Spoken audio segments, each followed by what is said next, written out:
क्या हाल है, कैसा चल रहा है भाई सब लोग। तो आज हम करने वाले हैं एक्सरसाइज 4.1 के पहले क्वेश्चन का चौथा पार्ट। ठीक है। अब यहाँ पे देखो, दो हिस्सों में हम क्वेश्चन को मोस्टली डिवाइड कर रहे हैं, एलएचएस और आरएचएस। तो ये वाली जो साइड है हमारी वो है एलएचएस साइड और ये वाली साइड है आरएचएस साइड। तो हम एलएचएस साइड को सबसे पहले सोल्व करेंगे। अब ध्यान से देखो, यहाँ पे क्या लिखा हुआ है, x-3 2x प्लस के 1। इसे कैसे सोल्व करेंगे, देखो ये x है, इसकी मल्टीप्लाई इस पूरे के साथ कर देंगे। कैसे करेंगे, यहाँ पे सिंपल पहले लिख लेते हैं x 2x प्लस 1 माइनस का 3।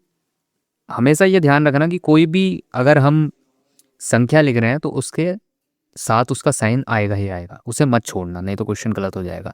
अब यहाँ पे हमने पूरा लिख लिया। अब हम इसकी मल्टीप्लाई इसके साथ करेंगे तो ये हो जाएगा 2x²। 1 के साथ करेंगे तो x हो जाएगा। अब -3 है, -3 की अगर 2x के साथ करेंगे तो 3 2 6 आ जाएगा और माइनस का साइन आएगा, क्योंकि माइनस प्लस माइनस हो जाता है और x वैसा का वैसे ही। और यहाँ पर ध्यान से देखो, 3 प्लस का 3 है और माइनस का 3 है, आपस में मल्टीप्लाई करेंगे तो माइनस का 3 हो जाएगा। तो यहाँ पे पूरी इक्वेशन हमारी बन के आएगी 2x²। यहाँ पे प्लस का x है और माइनस का 6x है। अब देखो इन दोनों में से बड़ा कौन है, माइनस का 6x है, तो इसलिए साइन माइनस का आएगा और 6 में से 1 गया तो 5x बचा और ये माइनस का 3 हमारे पास था ही। ये हमने अपनी एलएचएस साइड सोल्व कर लिए। अब हम आरएचएस साइड को सोल्व करने वाले हैं। यहाँ पर देखो, ये जो इक्वेशन दी है वो दी है x in bracket x plus के 5। तो इसे हम आसानी से सोल्व कर सकते हैं। इसकी मल्टीप्लाई से करेंगे तो 2, ये हो गया x² प्लस 5 के साथ इसकी इंटू करेंगे तो 5x। तो हमने दोनों चीज़ें सोल्व कर ली हैं, एलएचएस भी और आरएचएस भी। अब इन दोनों इक्वेशंस को एक दूसरे के इक्वल रखते हैं, LHS is equal to RHS। ठीक है। अब हम LHS की जो वैल्यू है और RHS की जो वैल्यू है आपस में पुट कर देंगे एक दूसरे के सामने और हमें हमारी इक्वेशन मिल जाएगी। यहाँ पे मैंने दोनों वैल्यूज़ रख दी हैं। अब ध्यान से देखो, ये वाली जो वैल्यूज़ हैं इज इक्वल टू इधर आएंगी तो इनके साइन उल्टे हो जाएंगे। कैसे हो जाएंगे, देखो 2x² माइनस के 5x माइनस के 3, ये प्लस का है तो ये माइनस का हो जाएगा, ये वाला प्लस का है तो ये भी माइनस का हो जाएगा। अब एक जैसी संख्याओं को एक साइड कर लेते हैं, जैसे जितनी x² की हैं उन सबको एक साइड कर लेते हैं। तो ये 2x² है, x² की दूसरी संख्या क्या है, ये है माइनस का x²। ठीक है। अब केवल x वाली देख लेते हैं, ये वहाँ पर है, जो हमारी पहली संख्या है वो है -5x और दूसरी है माइनस के 5x, सेम सेम है। ठीक है।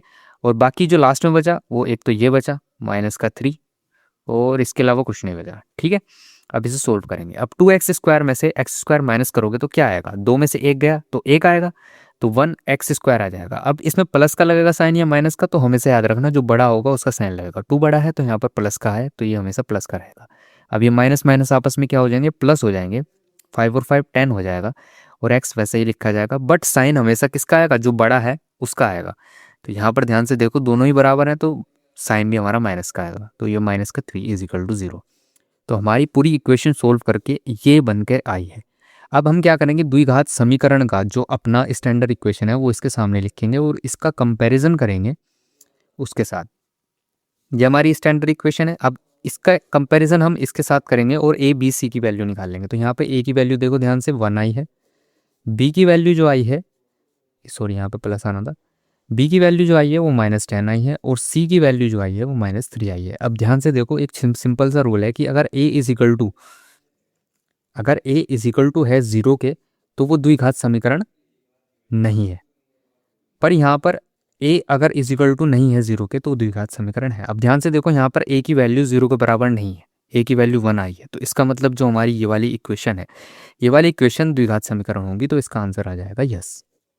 तो ये वाला क्वेश्चन यही तक था। मुझे उम्मीद है तुम्हें पसंद आया होगा। अगर कोई भी कन्फ्यूज़न है तो कमेंट करो और भी अगर कुछ सवाल पूछना चाहते हो तो टेलीग्राम ग्रुप ज्वाइन कर सकते हो, लिंक डिस्क्रिप्शन में मिल जाएगा।